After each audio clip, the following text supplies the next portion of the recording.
short. That Good was evening. Good evening and welcome to Dog Talk. I'm Dan Camilleri. And I'm Laura McKillop. We'd like to start by thanking Enduro for their ongoing support in bringing you Dog Talk each week. Tonight, we're fortunate enough to be speaking with Sharron Steer from Calare Kelpies in the Central West. Yeah, Sharron, how you going? Oh, I'm very well, thank you. Thanks for inviting me. No, thanks for jumping on. Calare, that's an Indigenous name, isn't it? Yes, it is an Indigenous word. Thank you. Yeah, very cool, very thoughtful of your local area. Yeah. So a few weeks ago, we went out, we asked our audience, what do you want to hear? What do you want to see? And voice of customer, so to speak. And a lot of people come back with some mindset stuff, psychology based around nerves, based around whether it's not even just trialing, but even dealing with a new puppy and feeling overwhelmed. And I thought, what better person to speak to than somebody that actually does this day to day as a psychologist, but also is a dog person. Seems to fit the bill. It did. It took a little arm twisting, but we got you over. Yeah, it still hurts, Daniel. It still hurts. No, but thanks for joining us tonight. We really appreciate it. No problem. You want to tell us a little bit about yourself? All right. Well, interrupt me if I talk too much. It's a professional thing that I do. It's all about the words. So I started off in life not as a psychologist, but I did agriculture at Hawkesbury Ag College, which is now part of the University of Western Sydney. And the program that I did required me to go and work on a farm for 6 months. And what I had to do as a major study of that working property, and I went to primarily a sheep and wool grazing enterprise in the New England of New South Wales that had about 2,500 acres. And so I went and worked there for 6 months. And whilst I was there, one of the Kelpies had puppies. And so I was just fascinated by the dogs and the work that they did. So I did everything. I did stock work. I worked in the shearing shed. I did lamb marking, drenching, in those days, mulesing, everything, cattle branding. I did it all and absolutely loved it. But I especially fell in love with the Kelpies. So that was my first introduction to working dogs. And I worked for the Australian Wool Testing Authority when I graduated, and then I went to the Australian Meat and Livestock Corporation, where I worked in part of the AMLC, which is called AusMeat. And most of my work was around training, education, and helping industry people develop certain skills and knowledge and ways of, I guess, managing their processes to maintain or improve quality of their production system. So then when I got married, my husband Anthony and I, we moved to the Hunter Valley, and I proceeded to have my own production system and started our family. And being a very busy-minded person, I got terribly bored not working. So I thought, what can I do to keep my brain working? So I had the brilliant idea of studying psychology. And so I studied an entire psychology degree by distance education, which in those days was wads of paper that I had to read and review and understand.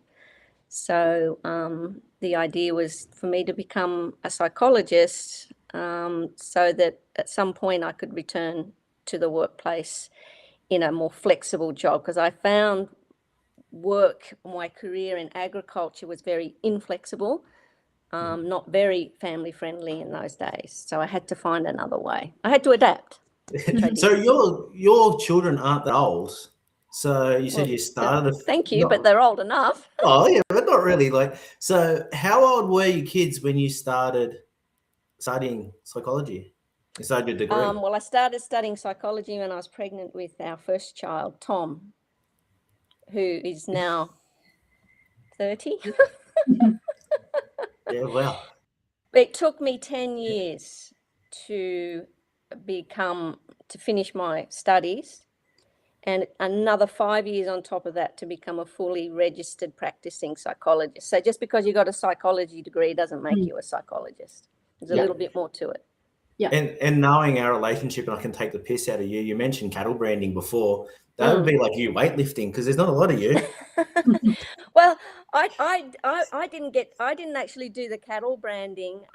One of my jobs was, what do they call it? The name escapes me now. But when you turn the bulls into steers, so we had to cut open the purse and pull the testicles out. So Yeah. that was a very happy day for the dogs. They did a lot of cleaning up. So you done your 10-year degree, and what direction did that lead you?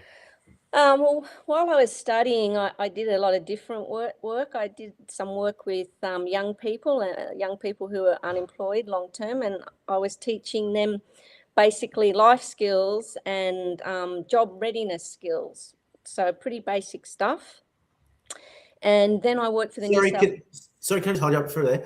Do you think your background with ag and hands-on really helped you have a different perspective after doing a degree of then dealing with those younger people?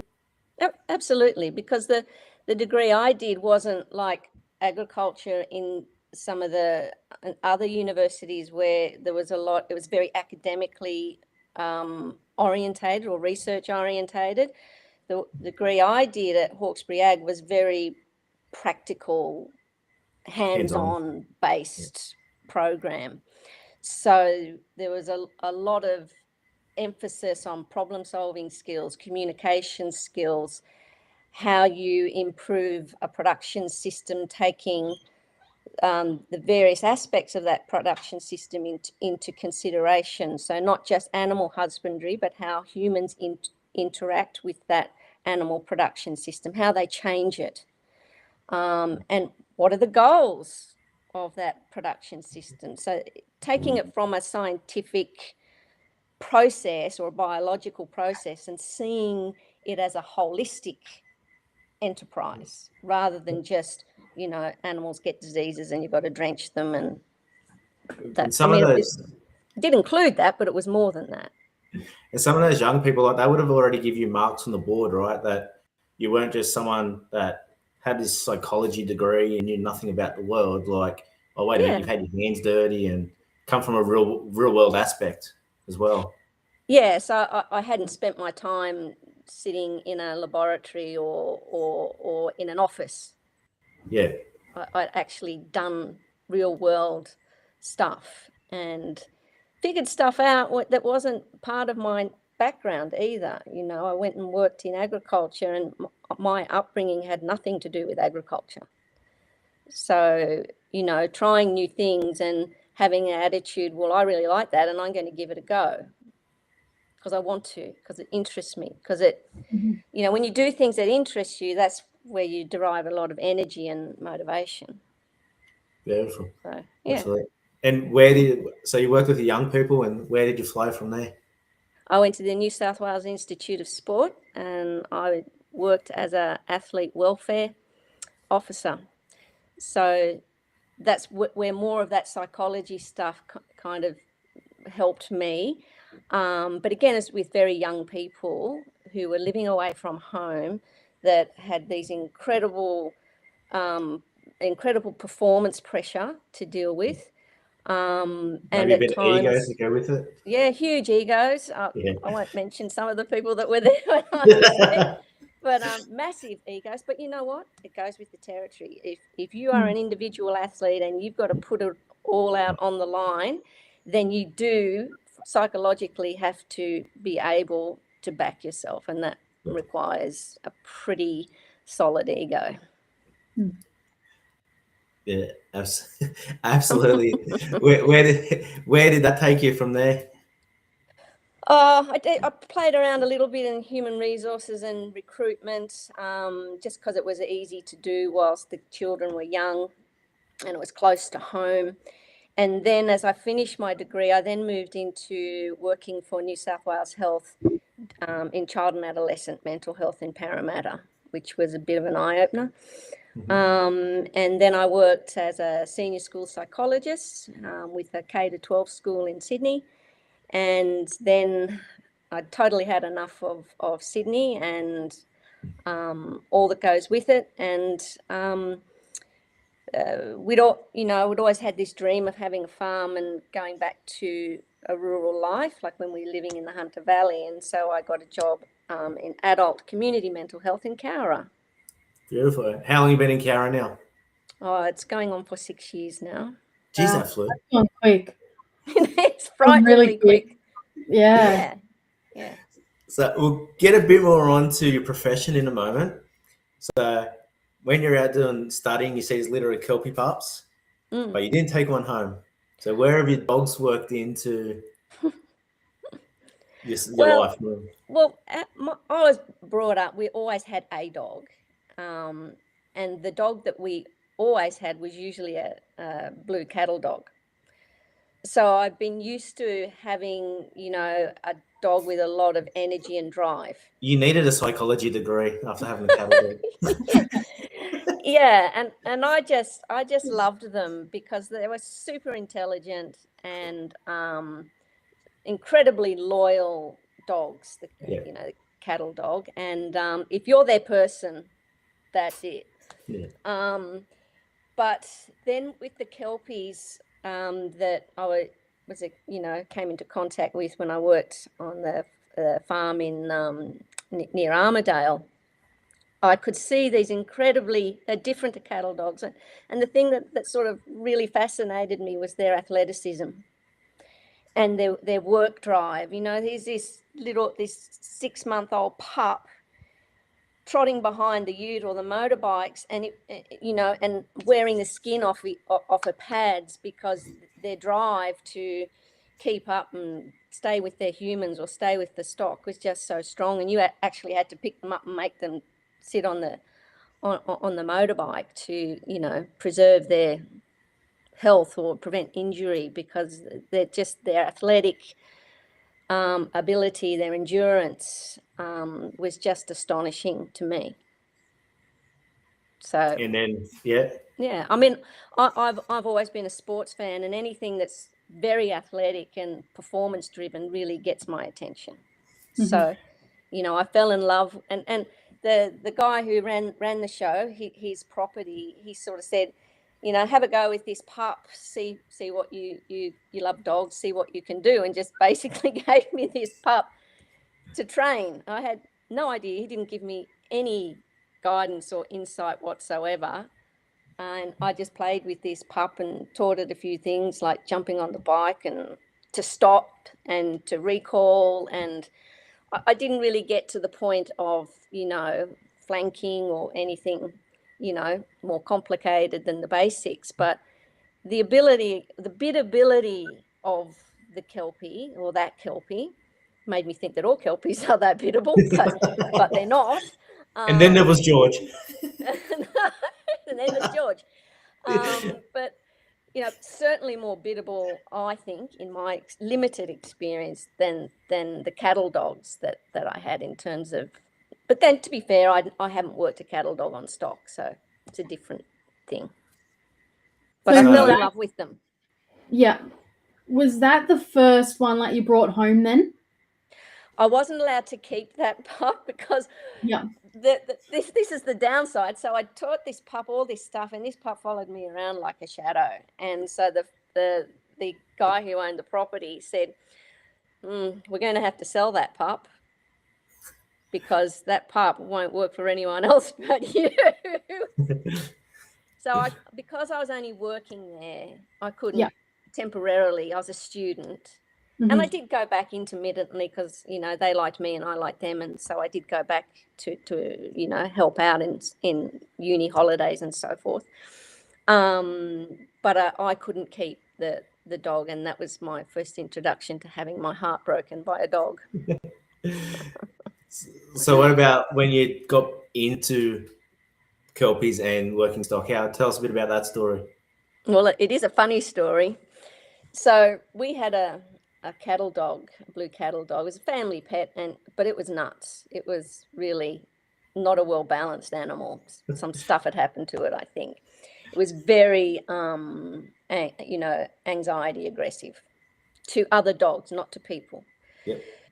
So I couldn't go anywhere with this dog where she might come across other dogs. And I really enjoyed hiking and bushwalking, and I didn't really want to go by myself because, you know me, I'm 5 foot tall and, 50 odd kilos. So, I'm a bit of a target. So I wanted to take a dog with me, but I couldn't take her. So I convinced Anthony to let me get another dog.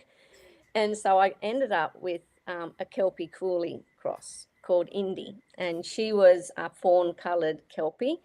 And I went bushwalking with her one day. She was about 6 months old. And we're just walking along, not in a national park for anyone who's concerned that I took a dog into a national park. It wasn't. And I'm walking along and I saw prints in the ground and I thought, they're hoof prints. I didn't know people around here had, they looked pretty big. And I thought, goats or sheep? And I couldn't see anything. I just kept walking. And then I saw something, is the bush. So you've got to imagine it's this walking track surrounded by bush. And I saw something moving in the bush. So I'm freaking out. Going, who's there to get me? And the dog just stopped in that stance that we're all familiar with. That means I'm on alert. I've seen something. And then it moved and it was a deer. And as soon as it moved, she took off. That was it. Gone ski. Fenton! Come, Fenton! Come back, Fenton! I whistled because I had my trusty dog whistle. I whistled and whistled and whistled. She did not come back. She was 6 months old. And I sat there and cried because I had waited and waited so long to get this dog. And she had disappeared into the bush in Kenthurst. I thought never to be seen again. So I walked 20 minutes out of the bush because I didn't have phone reception to tell my husband, I'm going to be late. The dog's disappeared. I'm going to go back down into the bush to see if she comes back. So she was gone for well over an hour. And I just sat on that rock eating my muesli bar, calling intermittently. And then I'll be buggered. Coming at exactly the spot where I last saw her was this Kelpie. And I just, oh my God, I'm so angry with you, but come here so I can cuddle you. And so I thought I have to do something about this. I can't have her just buggering off because I recognized that it was a prey drive. Mm-hmm. And she was just doing what Kelpies do. And she wanted to gather the stock. So that's when I went to Hawkesbury Sheepdog Club and said, please teach me how to manage this dog because I can't have it disappearing into the bush again. And then how have you evolved from there? Well, after much nagging and cajoling, David Brassel, he said, you have to do a trial, you have to come trialing, you have to do this, you have to, I don't want to, I won't be good at it. And, and all of that mindset stuff, the negative things you tell yourself about what you can and can't do. And he convinced me to go to a dog trial with that dog, who in retrospect wasn't the most able dog, but I loved her. And everyone, including you, Daniel, was very nice to me about her. So I went to my first trial and I'm pretty sure it was Taralga. Mm-hmm. And it was a disaster. And I think Nick Foster might have been the judge. And this dog would just, I released her, let her go, and it was just all points of the compass. And I called it and he said, you've had enough? And I said, I think we've all had enough. Yeah, it was raining. There was nothing good about it except that I did it. And the dog did it. And not long after that, she died. Oh. So it was a bit of a heartbreaker, but I'm pleased I did it because I gave her the opportunity to do what she was bred to do, even if she wasn't that good at it. But maybe it was a handler problem, not a dog problem. Maybe a combination. Yeah. And then from there? Well, David also convinced me to, in my, embarrassment and frustration that I couldn't do something to, at mastery level instantly. He said, why don't you go to a school, and I think you would really, there's a school coming up with Gary White in near Orange, and I'm going to go, and I really think that you should come with me. So I went to a clinic that was being run by Gary, and it was on a property that was being managed by Matt Fletcher. Mhm. And so that's how Look at where I you are now. met those two Hey, Nat, can you close the door, please? wonderful gentlemen. And so they were very polite again about Indy, and it doesn't matter if anyone else likes the dog as long as you like the dog, all of that. So they were very kind. And then I went to the National Kelpie Field Trial at Carcoar and was totally blown away by what I saw, and met some other people there, like Dave Motley. And people were very welcoming and encouraging, and I thought, maybe I could give this a bit more of a go. Yeah, so as I said, Indy died, and I was absolutely heartbroken. And a very kind person who I think Dan, Tony Mulvihill. Yep. He had a pup that he was going to get a pup from another wonderful person who has helped me a lot, Ollie Hansen. And he said, I was going to buy this pup, but, maybe you would like her. And so I got the pup, and that was Stella. Right, yeah. And she had a lot more ability.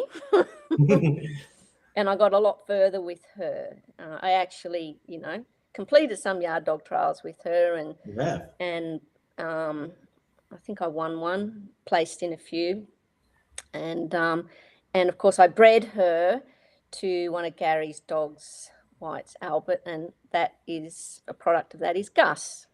Mm-hmm. And so my empire began. It got a couple more now. Yeah, I have George, and George I got from Matt Fletcher, and I'm sure you know the story, but George came to me at about 12 months old, and Matt said, I've got a really good dog, and I said, sure, that's what everyone says. He said, no, he's not, I'm not suited, we're not suited to each other. So, but I think, you might be able to do something with him. He's got a lot of ability. And so I took on George, and I thought by the end of 2 weeks I was going to kill him because he didn't want to do anything I said, and all he wanted to do was escape the dog yard and go and chase sheep. And he actually brought a couple down, and I was at the point where you have to go back to Matt. I can't deal with you. You're too naughty. You don't listen to anything I say. But my son actually became quite attached to the dog, my son Daniel. And I said, here's what you got to do. I've got other things I need to do. So you teach this dog to stop running away from home and taking down sheep. Otherwise he's going. And so to his credit, he did. So he taught George recall. It took a while, but he got him there. So yeah, so I've kept George, and he just gets better and better. How have your dogs and being humbled by your dogs helped you professionally? Well, one of the things that I use a lot in my work is being present. So when people get too in their heads, very often it's about, beating themselves up for mistakes that they've made, or errors, or their perceived failures or flaws.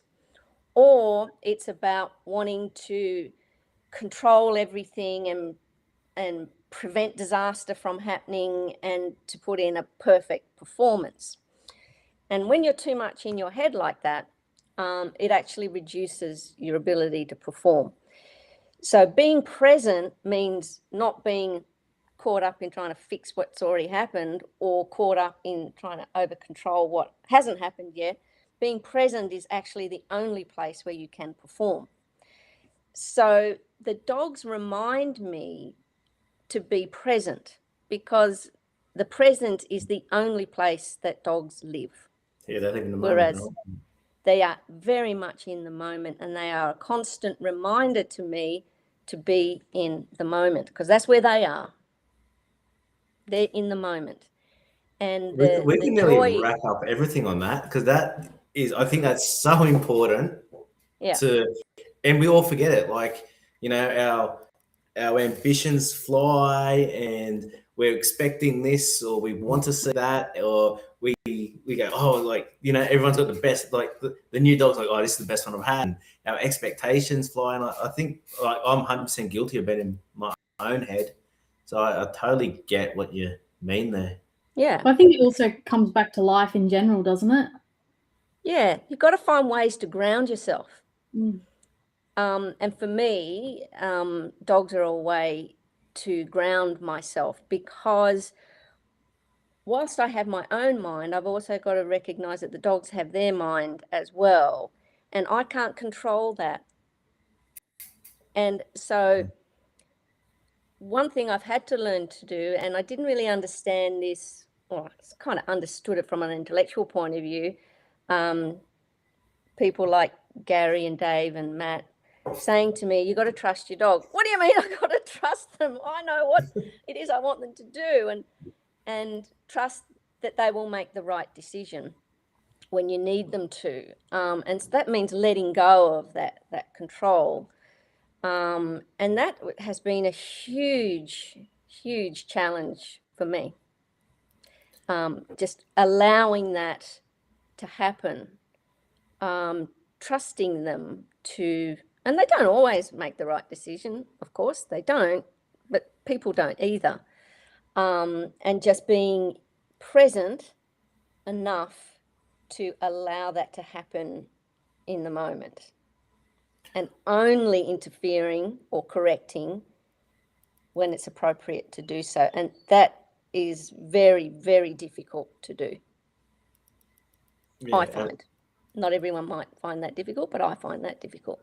I think you brought up an important point there as well, is you can't make them do something. Like, we can encourage and put them in a position to influence the result we're after. But and one thing that you and I always talk about, like when we're yarning, is like, you can't, like when someone goes, oh, they made me feel.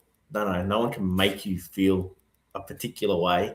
We can't make someone do something. We can only influence externals to lead them down that particular path. Do you want to touch a little bit more on that as well for us, please?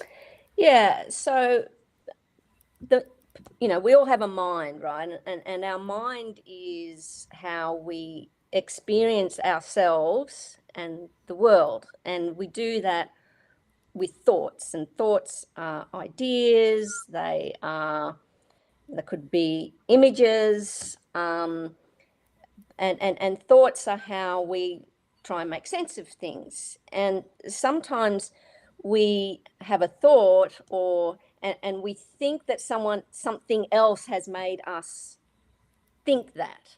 So the dog made me angry. Yeah.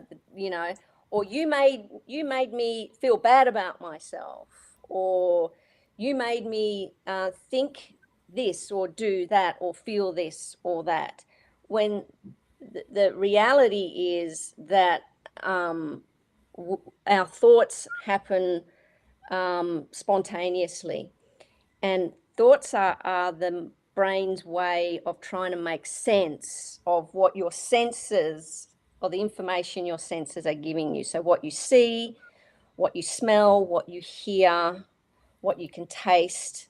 Using all of your senses, your brain uses thoughts to make sense of all of that sensory input based on past experience. So no one, or especially no animal, can make you think or feel anything. I love it. Yeah. And And when you realize, when you accept that, it gives you a lot more power, right? Power, yeah. But it helps. Will I be right as well? I think it helps me when I started thinking that particular way. It helped me with your other point of being present. Yeah, exactly. So, yeah, so thoughts are usually in language, so words, or, so you don't sort of, you think thoughts in your own language, you don't think thoughts in Chinese, or you think thoughts Unless you're Chinese. or you experience your thoughts as images. And it's just a way for the mind to kind of try and collate all the sensory information, and sometimes it adds 1 and 1 and gets 3. So your thoughts don't always accurately represent the external reality. It's your internal reality, your subjective experience, but your thoughts or the activity in your mind doesn't always truly reflect the external reality. So, when you've had a really good run in a yard trial, you think, that was awesome, my dog was so good, and he did this and he did that, and then you get a score of 52 and you think, what? So the external reality is not a good match for your internal reality. Talking of yard trialing, someone answer a lot of questions that why we are talking tonight, like around the mindset, and someone that come in that been nervous yourself, like what are some tips that we can, or even patterning techniques that we can use within ourselves to help us overcome nerves? Well, I think just some fundamental things first. So I think it's important to understand that life is imperfect. No matter what you're doing, whether you're talking about your family, whether you're talking about your job, it doesn't matter. Life is imperfect. It is a mix of joy and pain, success and failure, love and loss. So suffering or problems is inevitable. You can't avoid it. And despite what Hollywood would have you believe, no one is happy all the time. And the human mind is actually wired to negativity. And by that I mean the mind is wired to bombard you with worry, with internal judgment, and comparisons. It's always so much quicker to go that way, right? Well, your brain, they've done studies that show you actually have 6 negative thoughts for every positive one. Yeah. And it's an evolutionary feature of the human brain, because if you think about it, if you walk around all the time, think about prehistoric people before we had houses and police forces and, healthcare, and we're walking around in our clothes made from, deer skin and our living in our cave, or perhaps we've made a bark hut. We're very exposed to the environment. So if you are going down to the river to get some water or collect some berries or spear, some sort of prey, you do actually need to be anticipating danger, because otherwise you die. Yeah, surviving. Yeah. So from an evolutionary point of view, having the brain wired that way makes sense.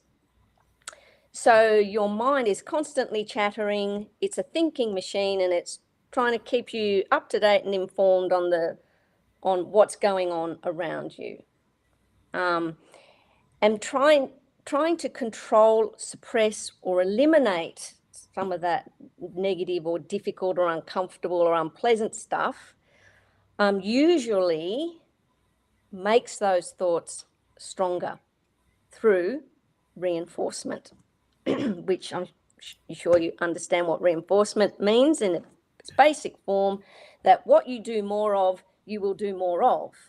So we'll do a thought experiment.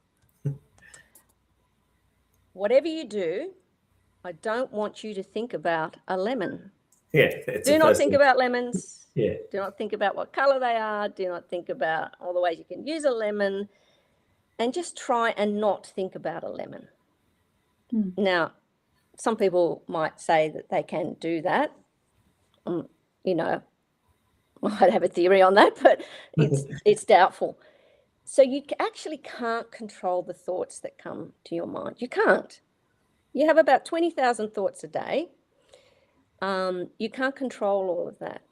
So the brain has ways of filtering, but you can't control those thoughts. You can't get rid of all the bad stuff and only have the good stuff.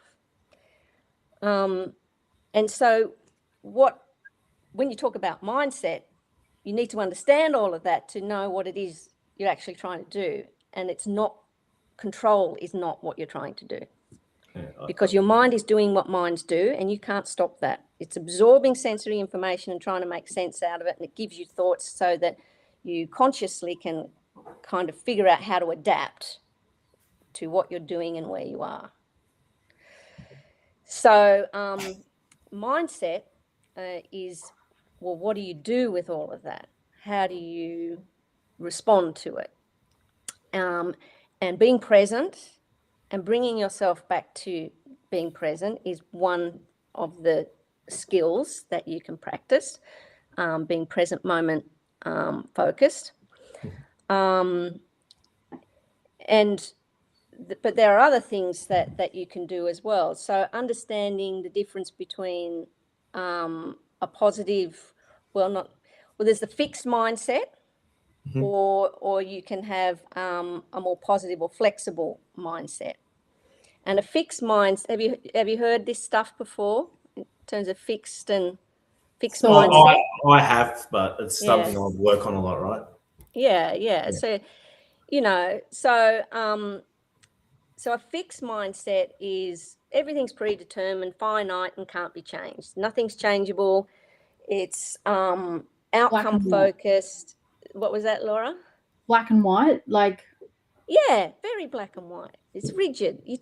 Someone with a fixed mindset tends to take things personally. They get defensive. They shut down. They avoid stuff. They have thoughts like, believing that you're not good enough, or when things go wrong, there's a tendency to blame other people, or they become easily discouraged. They give up. Blame the dog. Kick the dog, blame the dog, lash out.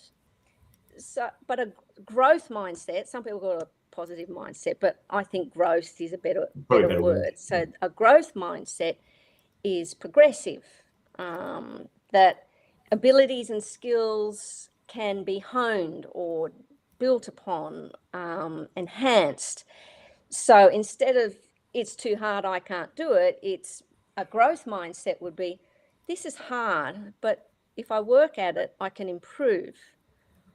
I can improve my skills. Ability isn't a fixed thing. It's something that I can grow and develop, and when confronted by a challenge, like trialing a dog or training a dog, what a fixed mindset, the tendency is to feel inadequate, or that you're failure, or there's a tendency to just stay in your comfort zone, to not take up doing something different or challenging, or if it gets too hard, you give up. Whereas a growth mindset, what can we take from this?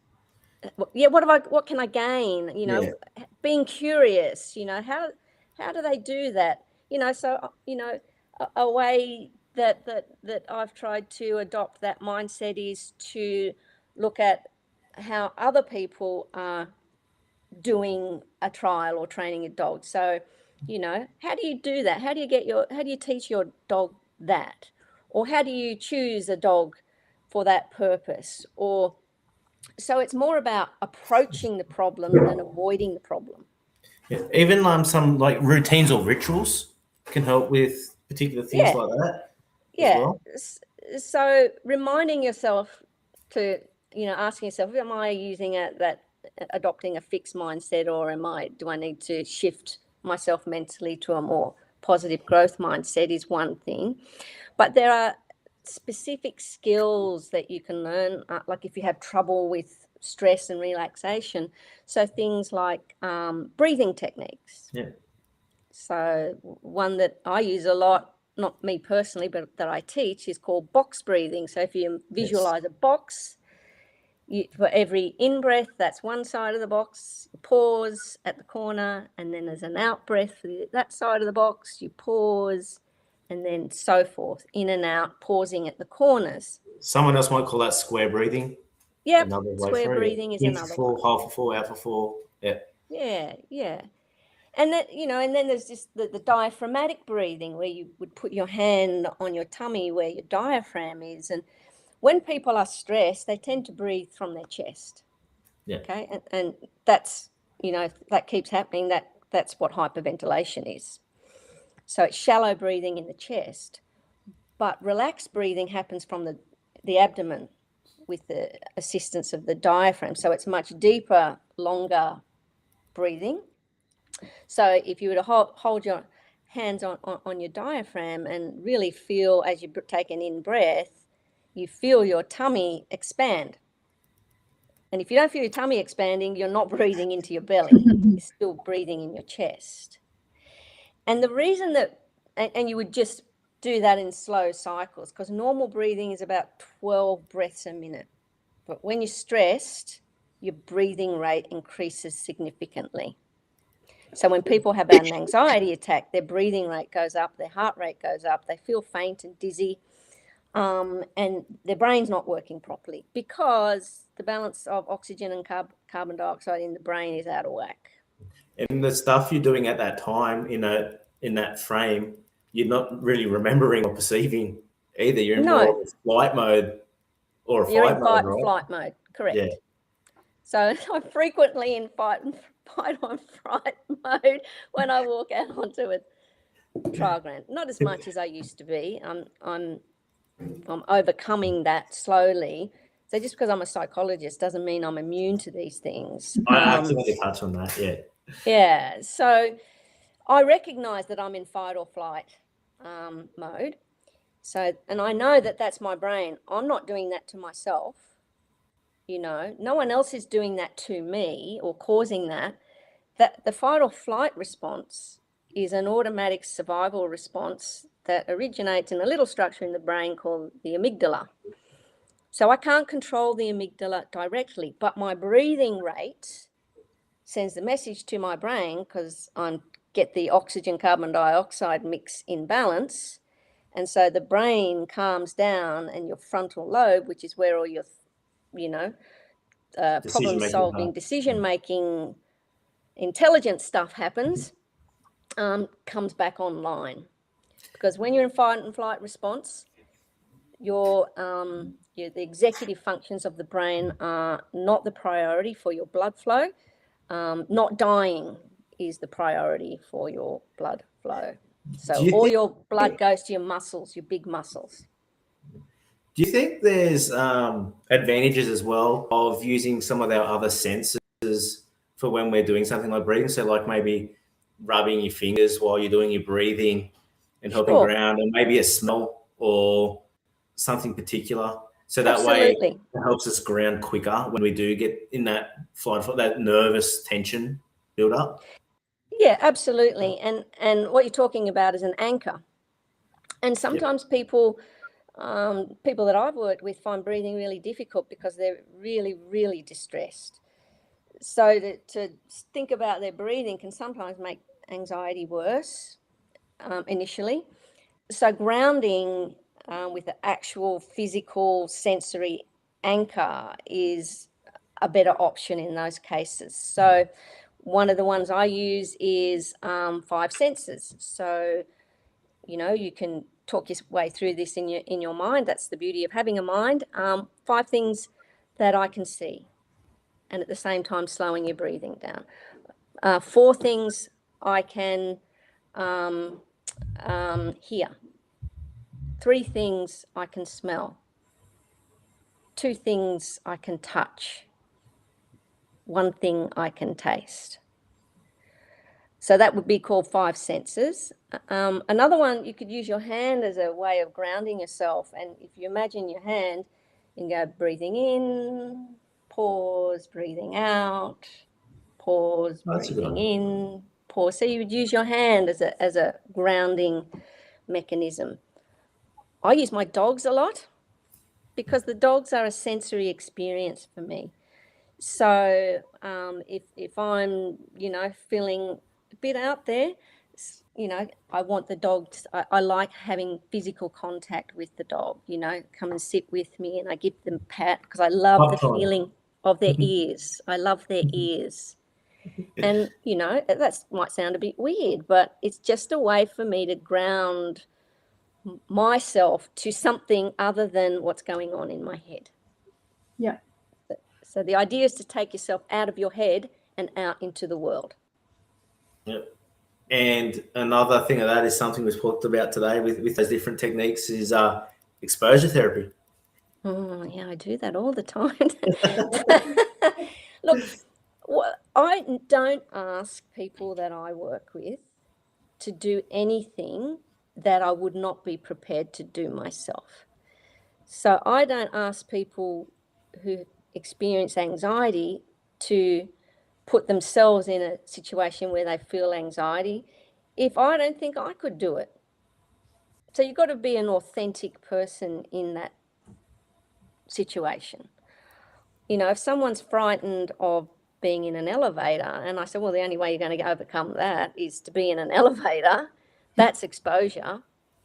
I have to be prepared to know what that feels like. Otherwise, I don't understand the struggle. So for me, going and doing a trial is exposure. It's all very well for me to train my dogs at home, on my sheep and in my space where I'm in my comfort zone and no one's watching.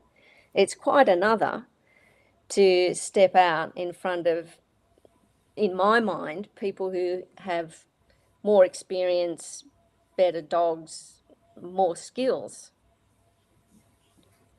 That you feel very, very exposed.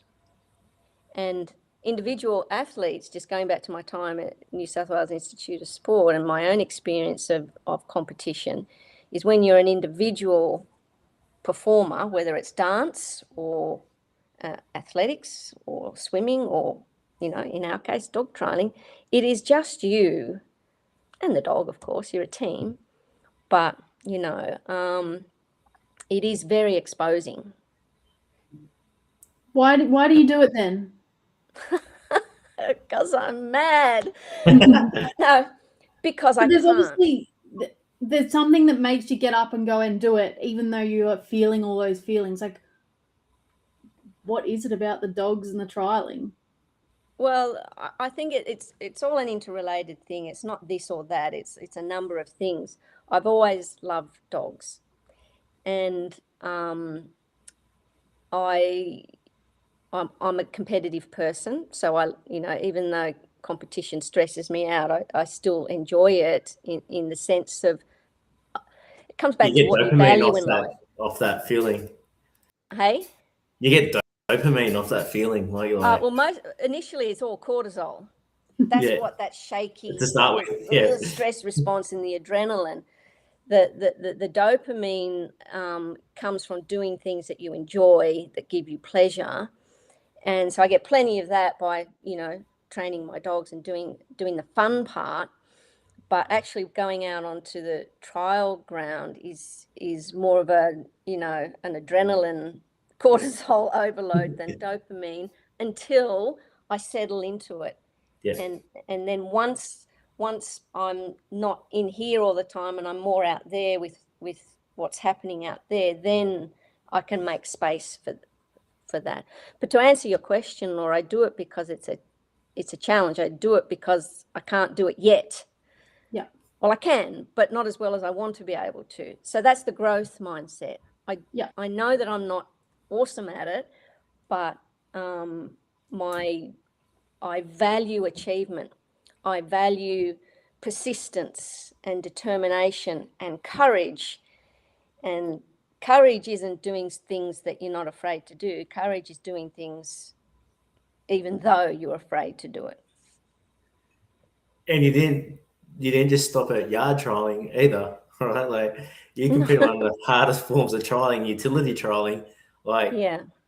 so how, when you worked up the courage, you done a few yard trials, and then how was the step to utility trialing? Did all those other past feelings come through, and you had to practice what you preach, so to speak? Yeah, of course. Like I said, I don't ask other people to do something that I wouldn't be prepared to do myself. And I guess that to me, the attraction with utility trialing is that it is the ultimate test. So you can have an awesome yard dog, but it doesn't mean you've got an awesome utility dog, you know. And to me, it's a bit like, you know, a pentathlon in athletics, or in swimming, being able to do the medley.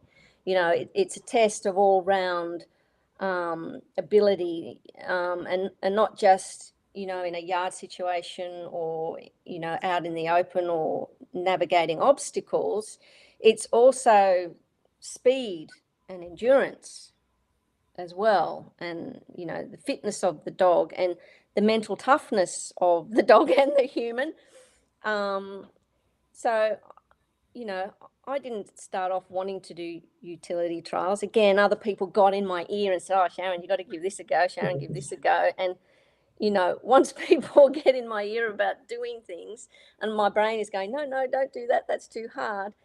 That other part of me that values achievement and persistence and discipline and courage, that voice gets louder and louder. And that's the one I try and listen to, rather than the one that says, "Oh, you can't, that's too hard, that's beyond you." So it's about balancing those two narratives that we all have in our head, the one that's saying no, and the other one that's saying, "Well, why not? Give it a go." And I've done yard, I've done utility, and 3 sheep.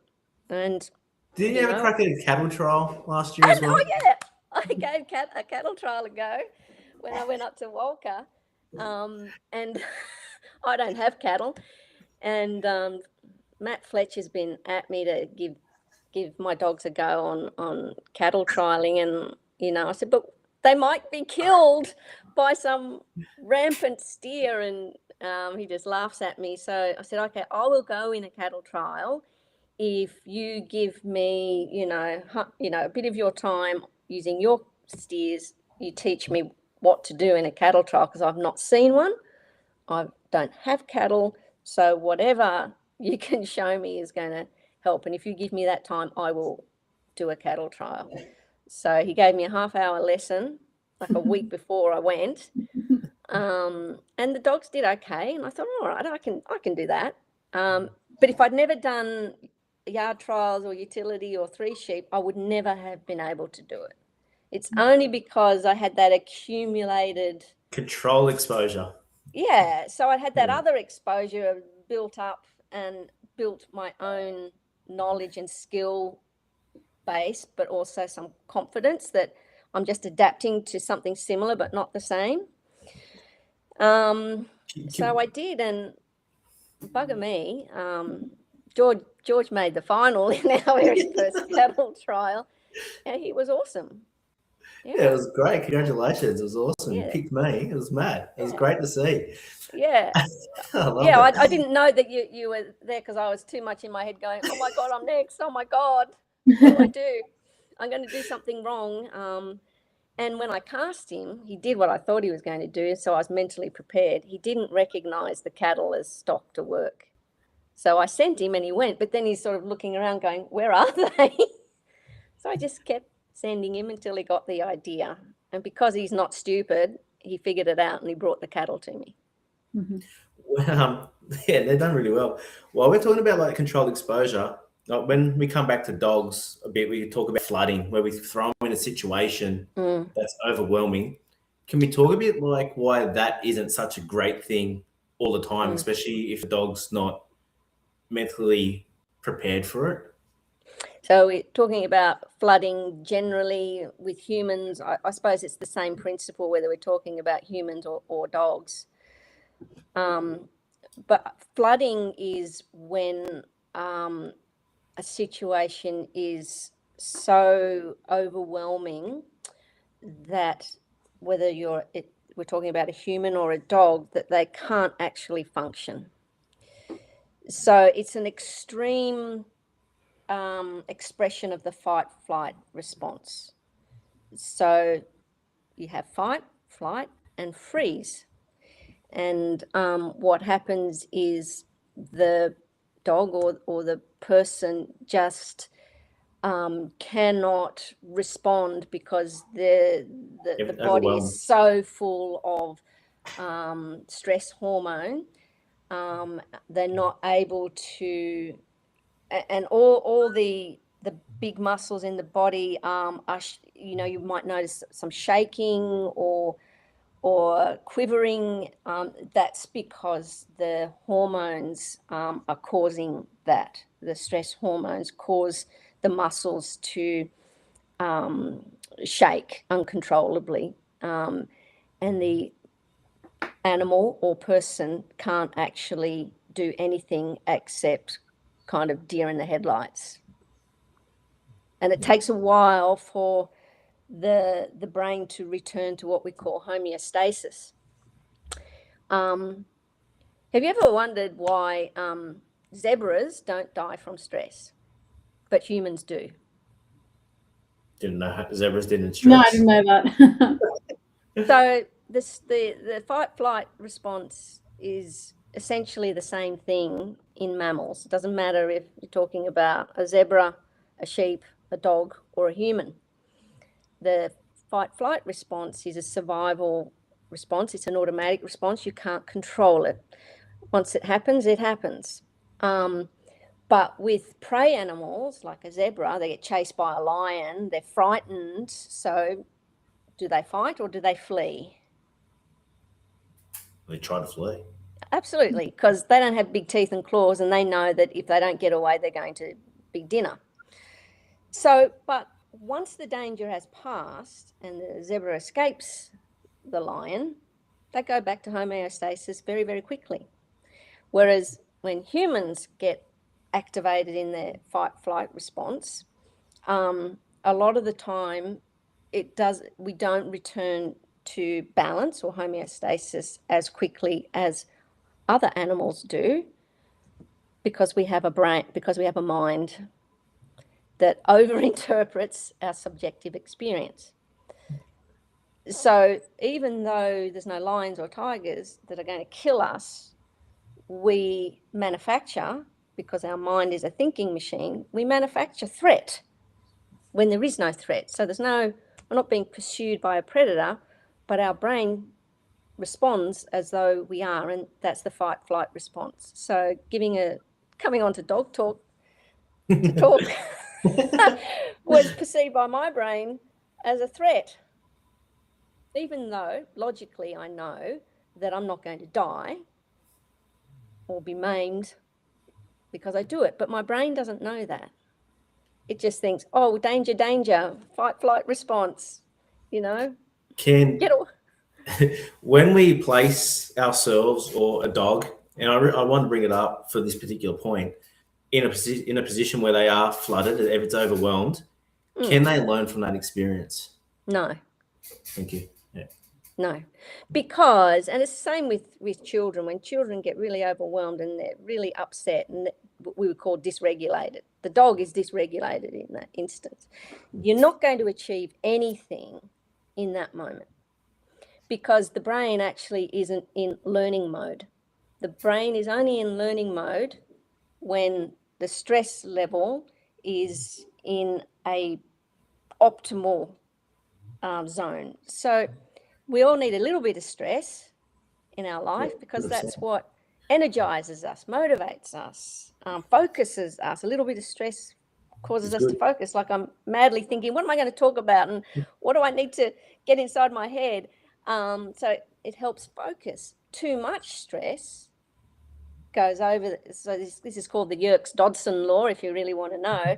It's like a big hill, and you need a little bit of stress for optimal performance. But if you go over the top of that hill, your performance goes down because your brain isn't in the performance zone, it's in shutdown zone. So you're not going to learn anything. The dog is not going to learn anything while it is flooded or is overwhelmed. You have to wait till it comes back to homeostasis or to balance. It actually can do more damage than good, right? We can start to introduce tail turns, create more weakness, wreck our Because that's relationship. avoidance behavior. Yeah. It's avoidance behavior. This feels really uncomfortable, so I'm going to do something to release myself from that pressure. So they're trying to release themselves from the pressure. Absolutely. Well, I suppose while we're there, you used the word pressure. We touched on this a bit earlier before we got on, and we won't use technical terms. So let's just use pressure and release, all right, instead of reinforcement, punishment, all that kind of stuff. We see a lot of people in the industry, we are applying a lot of pressure, all right? Do you want to, because I don't want to say it, we'll work on, I don't want to come from a professional. Where do we learn? From which aspects do we learn? I'm not entirely sure I know where you're coming from. So just give me a little bit. So do we learn from pressure, or we learn from the release of pressure? And are our dogs the same? Well, I think that's a double barrel answer. You can't learn from the release of pressure without pressure being applied in the first place. So it's like you can't have night without day. It's not whether one is right and the other one's wrong. It's both are important to create a learning opportunity. So a dog or a human can't learn from the release of pressure until the pressure is there. And then they learn, if I do X, that results in that pressure being released. So next time I feel that pressure, I'm going to try that again and see if that works. Worked the first time, so why not try it again, right? But if you don't release the pressure in a timely way, and we've all made mistakes with that, not just with our dogs, but also in our relationships with other people and our children. Not you, Laura, you don't have any of those. But, just because you make a mistake doesn't mean it's all over. But if you don't release the pressure it's not a matter of black and white. This is the right time. This is the wrong time. There's a window. And if you miss the window and the dog does something you don't want it to do so that it releases pressure for itself, then it's learning something you don't want it to learn. So it might be a bad habit, like a tail turn, for example. Or, I had a lot of trouble getting George not to cross me on a cast. And there was lots of temper tantrums by the human in the paddock and lots of colourful language, which George was completely oblivious to. Only there's this crazy person screaming at him. And what does that mean? Does that mean go faster? So when I put him under pressure to stay on the left-hand side of the cast and not cross me to where he felt. So he was crossing because that was more comfortable for him. So he was releasing the pressure he was feeling himself, and that had become a habit. Oh yeah, when I get to this point and I feel the pressure that the stock are getting away from me, I'm going to go that way because that's easier for me. So I had to figure out a way to create the pressure, but show him a different way to have the pressure released so that he didn't have his human jumping up and down screaming at him. So creating new habituation. Exactly. So I needed to give him exposure to a new behavior over and over again so that he developed a new pattern so that he could not necessarily release the pressure, but interpret the pressure in a different way. So his pressure was the sheep are getting away from me. I've got to go that way. I don't care what you say. and I've how got to big a get around tantrum and that. how 'Cause much you're yelling that's at what me. worked every other time. That's what worked every other time. So that's what I'm going to do it. So I had to find a way to stop him from choosing option A and make it easy for him to choose option B, which was to stay on the left-hand side and maintain your cast and not cross me, because I didn't travel all this fucking way to be off the ground in 30 seconds. Hey, and it happened to us both last year, one after the other. Oh Again. my God. So the habit is still there, obviously. Yeah. And actually, that's something I wanted to touch on. I'm really glad you used that example, because you talked about the window, but then it's not just the window, right? With the way we apply pressure, release it, but also frequency of how often and how we do it. Yeah. So very few things in life are learned through one iteration, so one exposure. So, if you think about it for yourself, how many times did you have to go out and drive a car with a driving instructor or a parent before you could actually develop the pattern to be able to drive a car? Driving a car is probably one of the most complex things human beings learn how to do from a psychological motor point of view. But you had to do it lots and lots of times, right? 120 hours. Yeah, I'm thinking cars. Especially if your parents forced you to learn to drive in a manual, which I had to learn to drive in an old Valiant Ute, which had three gears on the tree, and it was like driving a truck. And here am I going, I had to wrestle with this thing. And I had my mum screaming at me, you got to stop. It's a bit like, the handler and the dog. Someone screaming at you and you're trying to figure out how to do this really hard thing. So doing that over and over again, not the screaming part, but the repetition of the desired behavior. You can't just do it once or twice and think that's it, they've got it. There has to be repeated exposures to that desired behavior, that successful behavior over and over again before it kind of cements, I guess. Yeah. Is that what you're asking? Yeah, no, you're spot on. That's what I wanted to, especially I love the way you answered about like a double-edged sword, like night and day, like, because there's no, they only learn of pressure, they only learn to release the pressure. Like you can't have, and it's something I say often, you can't have negative reinforcement without positive punishment. You can't have a release of pressure without applying pressure. Like it's impossible. Right. Exactly. And we all need to experience pressure in our lives to push us forward. Resilience. Yeah. You can't create sanitizing life, and I see this happening a lot with children and young people, is actually counterproductive. It actually robs children and young people of the opportunity to prove to themselves what they can do. So when we overprotect children and young people from failure, oh my God, don't let them fail, we rob them of the opportunity to learn how to cope with disappointment, with not getting it right, with making mistakes. And so again, I don't ask anyone else to do what I'm not prepared to do myself.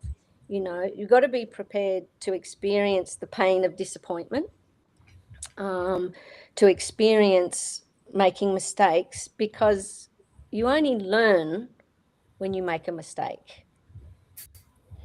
Learning isn't just doing stuff that you already know how to do. That's not learning. Learning happens when you put yourself under pressure and put yourself in situations where you're going to you're not going to get it right. Like, I've done quite a few utility trials. I've got to the pen.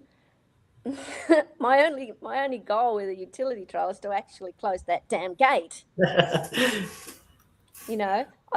I've penned in 3 sheep, and I've done, been successful in doing yard trials, but I can't get right to the end. I haven't yet got. I said can't. I haven't yet got to the end where I can close that gate in a utility. And that's what drives me forward, because I know it's possible.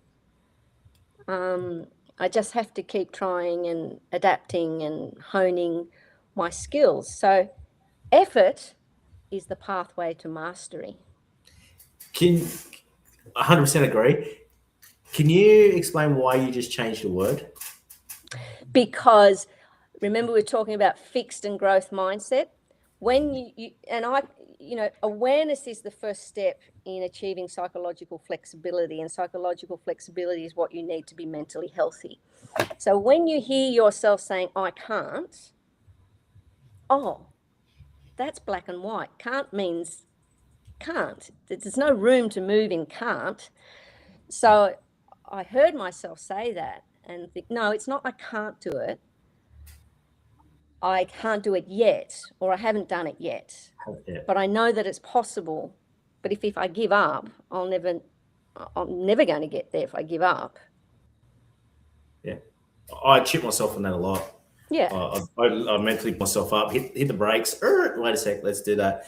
And I love that we've gone in this full loop in what you just mentioned, because this all goes back to why we're talking tonight, because it all comes back to the nerves and the mindset of trialing or training a dog, and why we can't do this, we can't do, we've got to start talking to ourselves differently.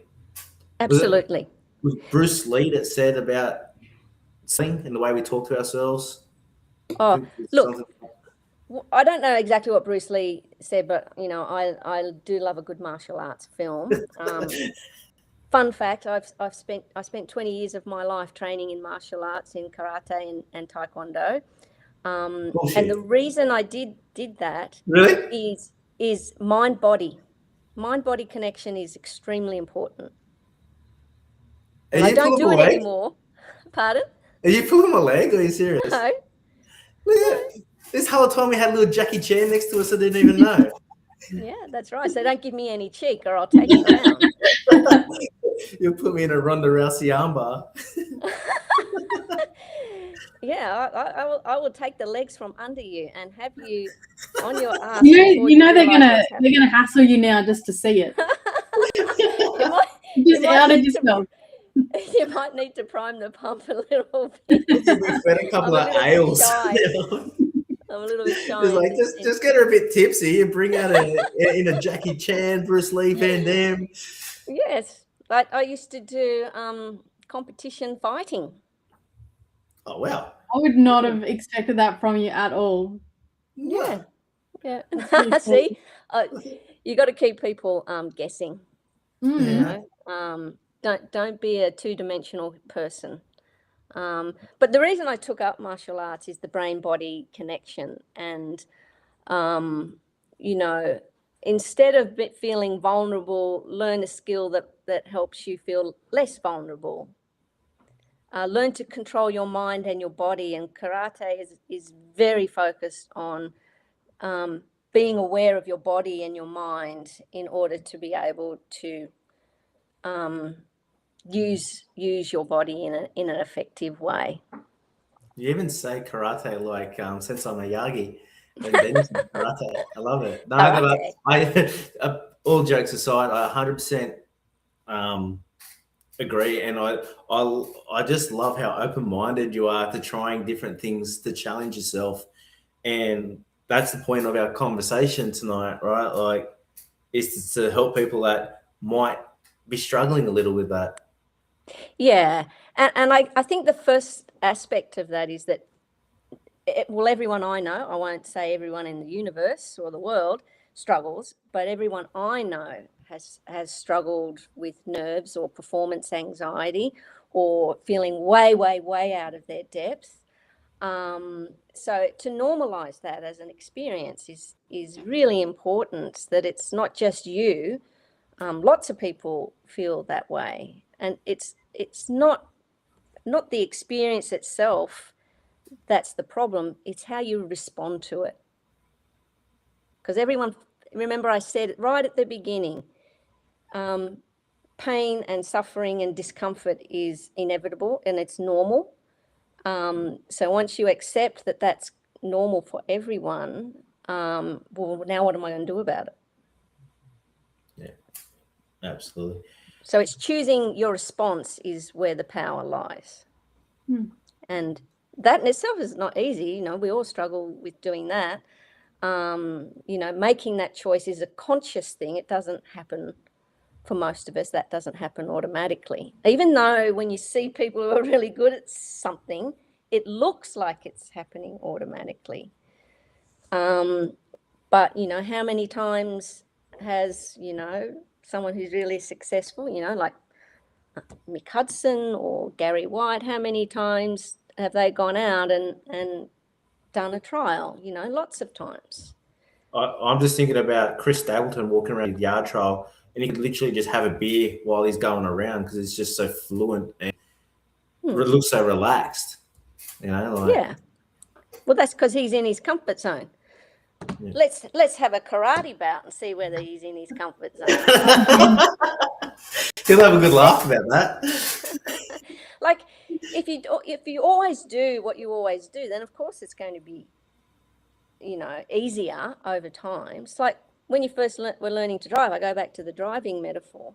It was, nerve-wracking at the start, but now you get in the car, you put the key in the ignition, or nowadays you press the button.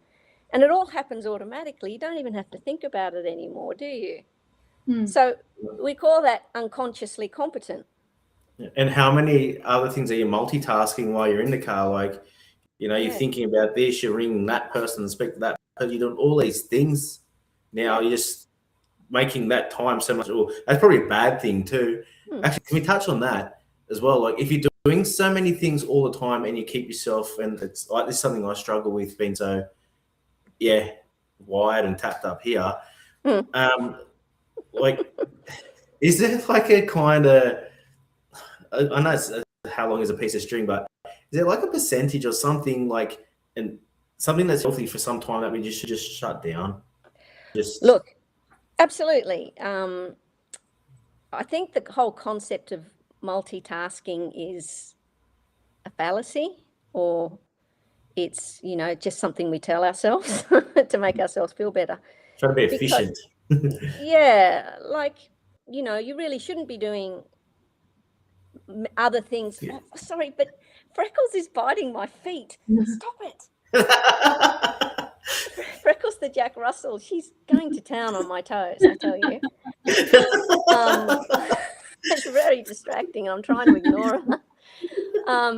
But when you're driving, you're driving a lethal weapon, really. And of course, you have a conversation with someone who's in the car with you. I don't mean that, but divided attention. If people think they can do multiple things at the same time, you might get away with it, but that doesn't mean it's a good thing. It's got boundaries somewhere. Yeah, but also your brain can only do so much all at the same time before you get that spinning circle of I'm stuck that you get on your computer when the RAM is overloaded. Because you have to, make a split-second decision. So it's actually very important, and I challenge people to actually find 5 minutes to just sit without their phone, without the TV, without another person, to just sit for 5 minutes and be present with whatever is happening around them. And if they start following thoughts and I've got to do this and I've got to do that, or what about this and what about that, to be aware of that and just gently, no, I'm just here to be present and enjoy my surroundings and just dial everything down.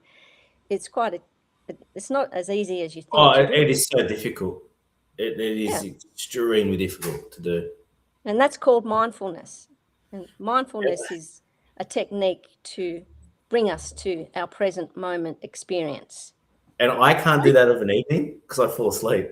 I can only do something like that of a morning. I just gone. I just crash. Yeah, well, that's good for you. It's good if you can just fall asleep. What's that like? It's not the purpose of the exercise, right? No, Well, and, you know, and we all had different energy levels at different times of the day, and that's normal as well. I'm a nighttime person.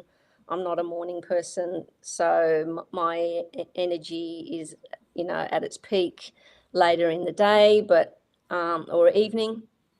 You know, I try not to do anything super brain heavy first thing in the morning because it just takes me a while for my frontal lobe to come online. That's so interesting. Mm. Yeah, I'm totally opposite.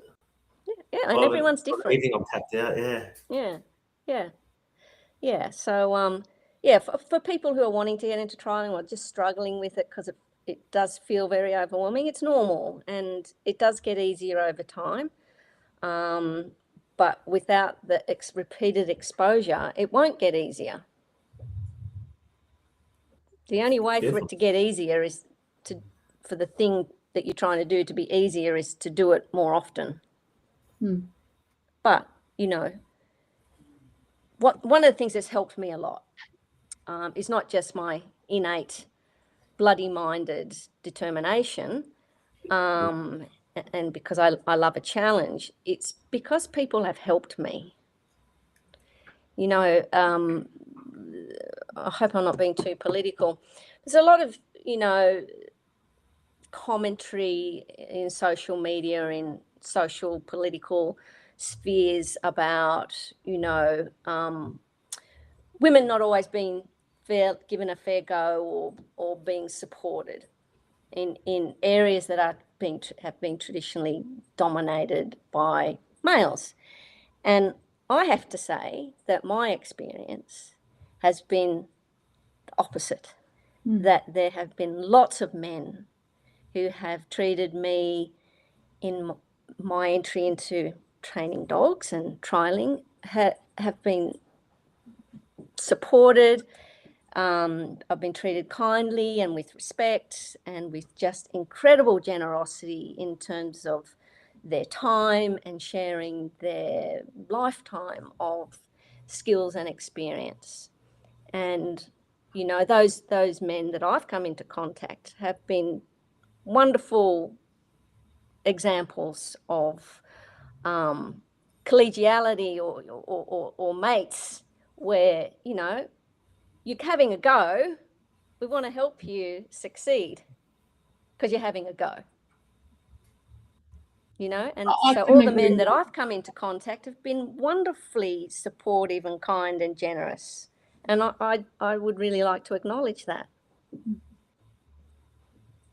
You know, as a woman of a certain age. Thank you. Did you want to add to that, Laura? I was just saying that I couldn't agree more. I think the industry is, the men within the industry is really welcoming.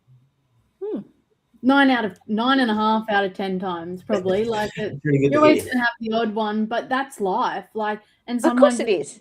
And sometimes it's not the men; sometimes it's the women. Like women are the quickest ones to tear women down. Like it's it often happens that way.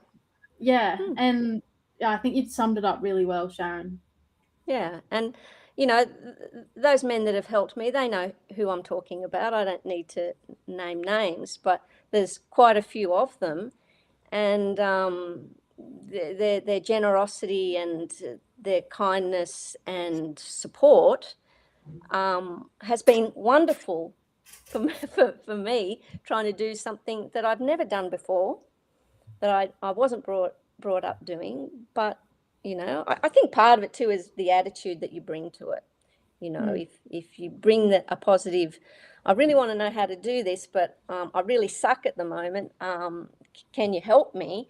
And then you go, they teach you some stuff and you go away and you work at it, and then you go back and they can see that you've had a go and that you're not complaining, or, well, it's probably a little bit of complaining, but you know, you get knocked down and you get up again.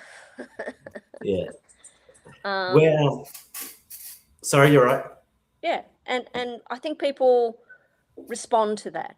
They respond to willingness and persistence and the energy that you bring to what it is that you're doing, and having a sense of humor and you know, and contributing in a different way. So, you know, I've had lots of sideline conversations with people about psychological stuff. So whilst other people are investing in me and giving me knowledge and skills, I'm giving what I have to others. So it's sort of, you know, there's a degree of symbiosis there. Thank you. You And mentioned that's the before, only reason I agreed to do this. you mentioned before that you would love to close a gate at a utility trial. What other ambitions does Sensei Sharron have in competitive nature? What would you like to achieve?